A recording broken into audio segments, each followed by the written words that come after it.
President Reagan, your summation, please. Yes, my thanks to the League of Women Voters, to the panelists, the moderator, and to the people of Kansas City for their warm hospitality and greeting.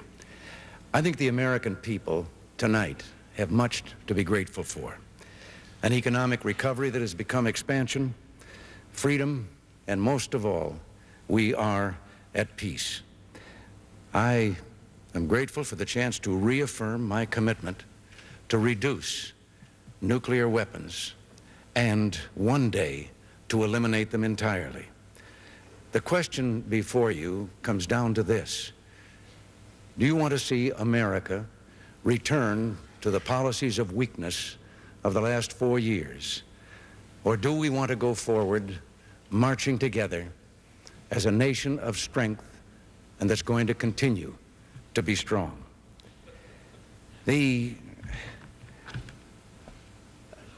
We shouldn't be dwelling on the past or even the present.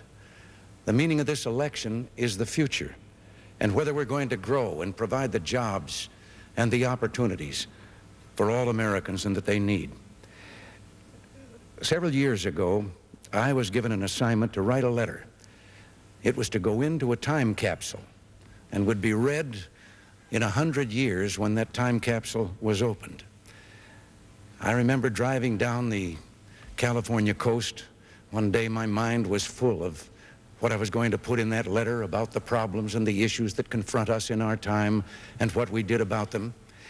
But I couldn't completely neglect the beauty around me, the Pacific out there on one side of the highway shining in the sunlight, the mountains of the coast range rising on the other side.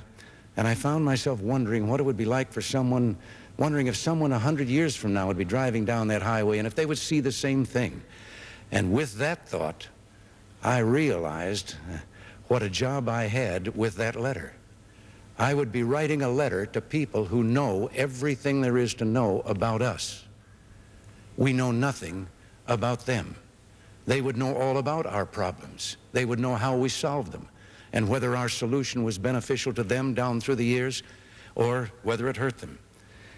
They would also know that we lived in a world with terrible weapons, nuclear weapons of terrible destructive power, aimed at each other, capable of crossing the ocean in a matter of minutes and destroying civilization as we knew it. And then I thought to myself, what are they going to say about us? What are those people 100 years from now going to think? They will know whether we used those weapons or not. Well, what they will say about us 100 years from now depends on how we keep our rendezvous with destiny.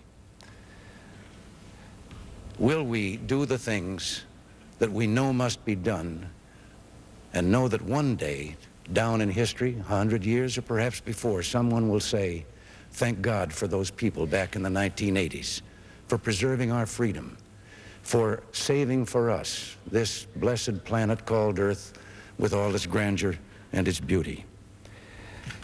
You know, I am grateful to all of you for giving me the opportunity to serve you for these 4 years, and I seek re-election because I want more than anything else to try to complete the new beginning that we charted 4 years ago.